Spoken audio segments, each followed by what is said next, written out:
الرحمن الرحیم. ډیر زیات محترم واجب الاحترام زمونږه ملي مبارز، زمونږه د پښتونوالي فخر ویاړ جناب مولانا خانزیب صاحب، زه به نن خبرې هم ډېرې نه کوم او زه به نن شعرونه هم ډېر نه وایم، دوه درې ضروري خبرې کوم او بیا به یو غزل نیم وایم. زه به مولانا محترم خانزیب صاحب اورم په دې وخت کې چې په کوم ځای کې مونږه کوم ځای کې پښتون لا مونږ ته د سروایول مسله ده. سیاسي مشرانو خبرې وکړې، زه دغه خبره نه کوم.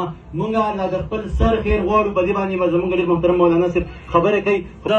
د خال د طرفه، زه د دیر د طرفه، زه د برول د طرفه، زه د کاڼو بوټو د طرفه خپل ملي مبارز ډېر زیات محترم خانزیب صاحب ته په دې دیر ته په راتلو باندې یو ځل بیا هرکلی وایم.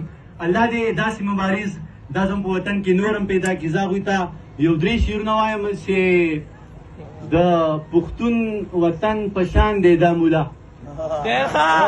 د پښتون وطن په شان دی دا مولا، چې د ټول ولس جانان دی دا مولا، د پښتون وطن په شان دی دا مولا، چې د ټول ولس جانان دی دا مولا، په دین پوهه په ایمان دی دا مولا، په دین پوهه په ایمان دی دا مولا، په ما ګران دی په ما ګران دی دا مولا، او دا ملنګ زمونږ په شان دی دا مولا، دا ملنګ زمونږ په شان دی دا مولا، دا خانزیب دی شاهجهان دی دا مولا.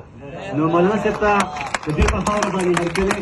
یا د دې بېګا زمونږه دا یوه خبره کوم، بیا خپلې خبرې راغونډوم. زه بېګا په 12 بجې د خپلو ملګرو سره ناست وم، د پي ټي آی سالکانو خورشید نوم یې، رومان نوم یې، منیب نوم یې، هغې په پوسټ د دې پروګرام نه د وختي خبر کړی، هغې یو پوسټ ولید او هغه وی چې یاره مولانا خانزیب صاحب خال ته روان دی. نو یو ویل زونه نو ما زه خو روان یم، زه خو به خامخا ځم، زه خو به تماشې اعلام ځم. هغه ویل نه صاحب ته خو به خامخا ځې، ټورنمنټ ستا په نوم دی. نو حوصله دغې هم مننه. ما وی که دا ټورنمنټ زما په نوم نه وی نو ما زما د په رب قسم وي کوم ځای ته چې مولانا خانزیب صاحب غوندې مبارز راځي هلته به زه تماشې له ځم. نو زه ډېر زیات خوشحاله یم مولانا صاحب راغلي، یو ځل بیا تاسو هرکلی. الله دې تاسو دا مبارزه پر مخکې بوځي، الله دې ستاسو په عمر کې برکت واچوي، ستاسو نه به زده کړه کوو، ستاسو د فکر نه به رڼا اخلو، او انشاءالله تعالی مونږ به هم تاسو سره څنګ په څنګ ولاړ یو، نور به مونږ هم شپ نه کوو، صفا خبره به کوو. نو ډېره زیاته مننه.